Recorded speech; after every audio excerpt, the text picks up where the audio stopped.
Number of schools మీద colleges మీద ఇమ్మీడియట్గా ఇన్ఫర్మేషన్ రాగానే రైట్ చేసి ప్రజలకి బాధితులకి నేనున్నాను అని చెప్పి రెస్పాండ్ అవుతున్న అద్భుతమైన వ్యక్తి నేరెళ్ళ శారద గారు. ఏం మాట్లాడుతున్నావు అసలు? ఇన్స్టిట్యూట్లో జాబ్ చేస్తున్నాను అబద్ధం మాట్లాడాలి సార్. రీజన్ చెప్పకండి సార్. మీరు జీవితంలో జాబ్ చేయకూడదు.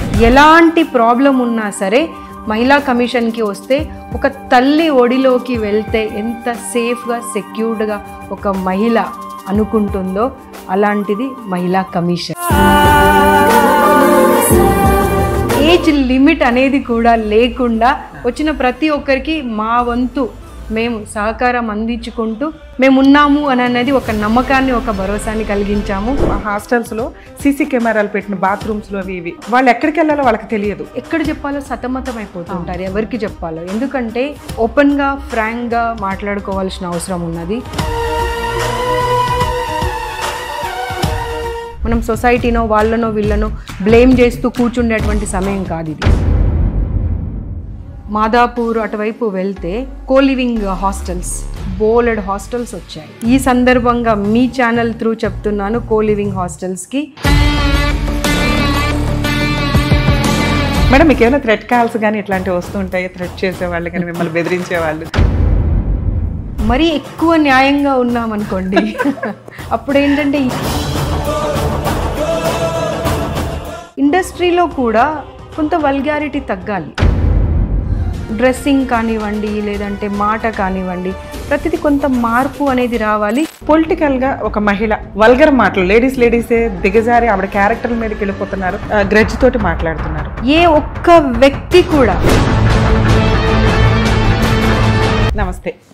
మన టీవీ షోల ద్వారా రమ్య గారిని మీరు అందరూ ఒక మోర్ దాన్ 15 years నుంచి చూస్తూనే ఉన్నారు. ఎవరికి ఎటువంటి ప్రాబ్లమ్స్ ఉన్నా కానీ చాలా ఛానల్స్ ద్వారా మేము చేయాల్సిన లీగల్ అవేర్నెస్లు చేస్తూ ఉంటాం. అలాగే ప్రజెంట్ హిట్ టీవీ ద్వారా కూడా ఇది కథ కాదు జీవితం ప్రోగ్రామ్స్ తోటి ఎక్కడైనా ప్రాబ్లమ్స్ ఉంటే వాళ్ళు ఆ షో దాకా మా దగ్గరికి వచ్చి అది సైకలాజికల్గా కానివ్వండి, లీగల్గా కానివ్వండి, ఎక్కడికి అప్రోచ్ అవ్వాలి, అక్కడికి వస్తే 1 step సెంటర్ లాగా ప్రాబ్లం క్లియర్ అయిపోద్ది అని క్రౌడ్ చాలా విపరీతంగా ఉంది. నెక్స్ట్ మేము వింటున్న కంప్లైంట్స్ కూడా చాలా కాల్స్ చేస్తున్నామండి, లిఫ్ట్ చేయట్లేదని. అది సోషల్ సర్వీస్ అంటే ఒక రకంగా ఎంతవరకు చేయగలమో అంతవరకే చేస్తుంటారు. మీరు ఆర్డ్ టైమ్స్లో కూడా ఫోన్లు చేస్తుంటారు. నెక్స్ట్ ఒక ఫోన్ పని చేయట్లేదు, ఇంకో ఫోన్ కొనాల్సి వచ్చింది పాపం వాళ్ళు. అంత నెంబర్ ఆఫ్ కాల్స్ అనేది కొంచెం టైం చూసుకోండి. 10 to 5 లోపు చేస్తే ఎవరో ఒకళ్ళు అక్కడ దానికి సంబంధించిన ఒక ఆమె ఉంటుంది, ఆవిడ రిసెప్షనిస్ట్ కాల్స్ అటెండ్ అవుతూ ఉంటారు. ఇక్కడ టీవీ షో రమ్య గారు తెలుసు లేదా పలానా వాళ్ళు తెలుసు, వాళ్ళ దగ్గరికి వెళ్ళిపోతే ప్రాబ్లం సాల్వ్ అయిపోతుంది అనే కాదు. గవర్నమెంట్ తరపు నుంచి, ముఖ్యంగా తెలంగాణ గవర్నమెంట్ తరపు నుంచి number of free legal AIDS ఉన్నాయి. మీకు రీసెంట్గా 6 months నుంచి అవేర్నెస్ ఉంది. మేము చెప్పిన దాని ద్వారా లీగల్ సెల్ మనకు లీగల్ అవేర్నెస్ క్యాంప్స్ ఇవ్వడం కానీ, ఫ్రీ లీగల్ ఎయిడ్ ఇవ్వడం కానీ రెగ్యులర్గా మీరు చూస్తూనే ఉన్నారు. మా ఛానల్ ద్వారా, నా ఛానల్ ద్వారా కూడా మీకు అవేర్నెస్ తీసుకొని వచ్చాను. ఈరోజు మీ ముందుకు తీసుకొస్తున్న ఒక అద్భుతమైన వ్యక్తి నేరెళ్ళ శారద గారు. ఎవరివిడ? నేను హ్యాపీగా ఫీల్ అయ్యి ఈవిడతో ఇంటర్వ్యూ చేసి పబ్లిక్కి తెలియజేయాలి ఈవిడ గురించి అనే ఒక ఉద్దేశంతో ఫోన్ చేసి అడగగానే ఇమ్మీడియట్గా టైం స్పెండ్ చేశారు. ఎందుకు రమ్య గారు అంతలా రెస్పాండ్ అయ్యారు ఆవిడ విషయం మీద అంటే, మ్యాక్సిమం మేము కూడా ఖాళీ టైంలో చూస్తూనే ఉంటామండి, యూట్యూబ్స్ కానీ, టీవీ ఛానల్స్ కానీ, న్యూస్ ఛానల్స్. ఎందుకంటే ఎక్కడైనా ఏదైనా ప్రాబ్లం ఉంటే నేను చేయాల్సిన పని ఏముంటుంది అనేది చూడడం కోసం. హాస్టల్స్లో లక్షల ఫీజులు కడితే వాళ్ళకి ప్రాపర్గా గైడ్లైన్స్ ప్రకారం కూడా హాస్టల్స్ ఉండవు, కాలేజీ ఇన్స్టిట్యూట్లు ఉండవు, ఆ విద్యా సంస్థలు ఉండవు. మెయిన్గా ప్రైవేట్ వాటికి సంబంధించి నెంబర్ ఆఫ్ స్కూల్స్ మీద, కాలేజెస్ మీద ఇమ్మీడియట్గా ఇన్ఫర్మేషన్ రాగానే రైట్ చేసి ప్రజలకి బాధితులకి నేనున్నాను అని చెప్పి రెస్పాండ్ అవుతున్న అద్భుతమైన వ్యక్తి నేరెళ్ళ శారద గారు, Telangana state women's commission chairperson. ఈరోజు మీ అందరి ముందుకి ఆవిడని ఎందుకు తీసుకొస్తున్నానంటే, మహిళలు వాళ్ళ కష్టాలు ఏవైతే ఉన్నాయో పోలీస్ స్టేషన్స్కి వెళ్తారు, లేదా అడ్వకేట్స్ దగ్గరికి వెళ్తారు కేసులు ఫైల్ చేయడానికి.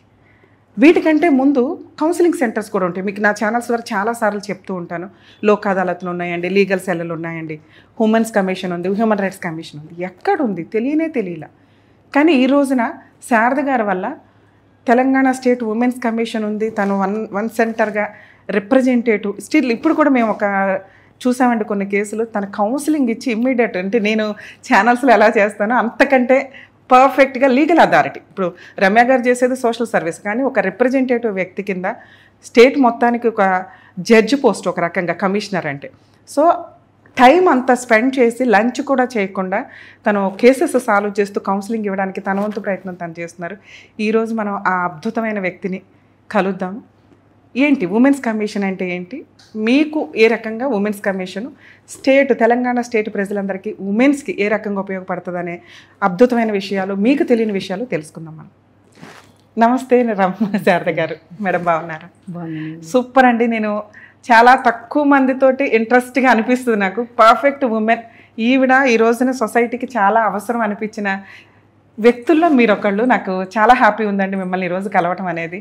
నిజంగా మా టీం తరపు నుంచి మేము థ్యాంక్స్ చెప్తున్నాం మేడం. ఎందుకంటే ఫోన్ చేయగానే ఎంత బిజీ షెడ్యూల్లో ఉండి కూడా మాకు ఇమ్మీడియట్ టైం రెస్పాండ్ అయ్యారు.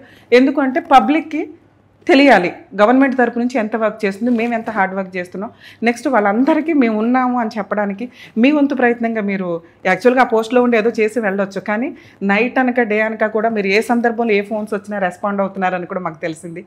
మేడం, మన ప్రజలకి, మన తెలంగాణ ప్రజలకి ఉమెన్స్ కమిషన్ అంటే ఏంటి, వాళ్ళు ఏం వర్క్ చేస్తారు, ఎవరు మీ దగ్గరికి రావచ్చు అనే బేసిక్ క్వశ్చన్సే నేను అడుగుతాను. సో మేడం, అసలు ఉమెన్స్ కమిషన్ అంటే ఏంటి, ఇది ఎక్కడ ఉంది, ఎవరికి యూజ్ అవుతుంది, ఉమెన్స్ అంటే ఎవరు రావచ్చు మీ దగ్గరికి కంప్లైంట్ ఇవ్వడానికి? చాలామందికి మహిళా కమిషన్ అంటే ఏంటి అని మీరు అన్నట్టుగా చాలామందికి కొంతకాలం వరకు అసలు తెలియదు. ఆ కొంతకాలం తర్వాత ఒక కేటగిరీ ఆఫ్ పీపుల్కి తెలుసు, అవును ఒక మహిళా కమిషన్ అనేది ఉంది, మనం అప్రోచ్ అవ్వచ్చు అని.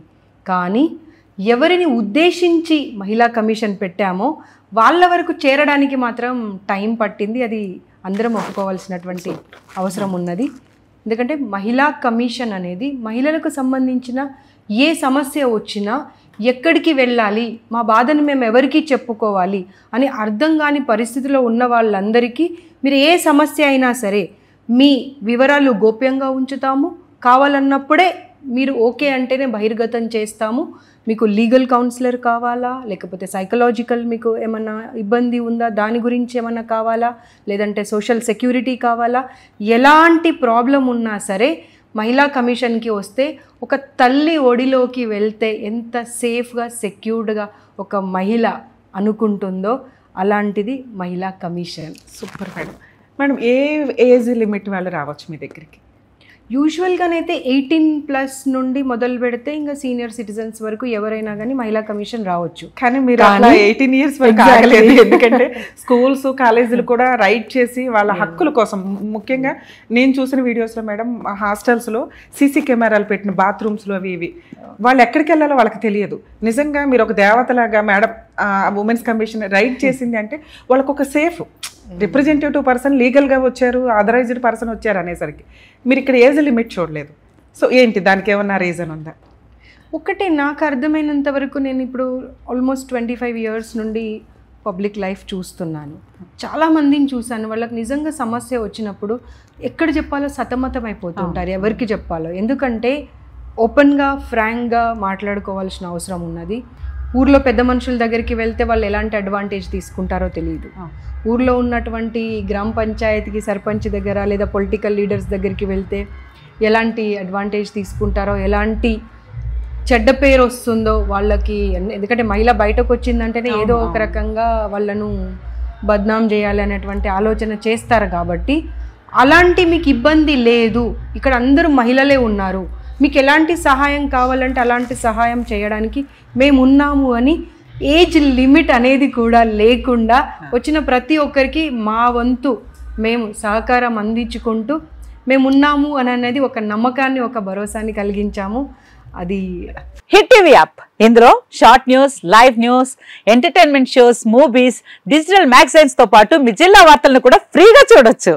ఇంకెందుకు ఆలస్యం, వెంటనే హిట్ టీవీ యాప్ ని డౌన్లోడ్ చేసుకుని ఫ్రీగా ఎంటర్టైన్మెంట్ పొందండి. Hit TV app. Hit TV app. Please download hit TV app. Hit TV app ని ఫ్రీగా డౌన్లోడ్ చేసుకుని ఎంజాయ్ చేయండి. మీకు నచ్చిన ఎంటర్టైన్మెంట్ కోసం హిట్ టీవీ యాప్ ని ఫ్రీగా డౌన్లోడ్ చేసుకుని ఎంజాయ్ చేయండి. హిట్ టీవీ యాప్ ని డౌన్లోడ్ చేసుకుని ఆస్వాదించండి, ఆశీర్వదించండి. ఇంతమంది సెలబ్రిటీలు హిట్ టీవీ యాప్ ని డౌన్లోడ్ చేసుకోండి అని చెప్తున్నారంటే ఎంత మంచి యాప్ ఆలోచించండి. అమెరికా అమెరికా అమెరికా అమెరికాలో చదవాలనుకునే వాళ్ళకి విశ్వసనీయమైన పేరు మన శౌర్య కన్సల్టెన్సీ. UK లో 1 year masters, UK లో 1 year masters, 2 years work permit up to 5 years visa. Contact Saurya Consultancy. Contact 89851 89851.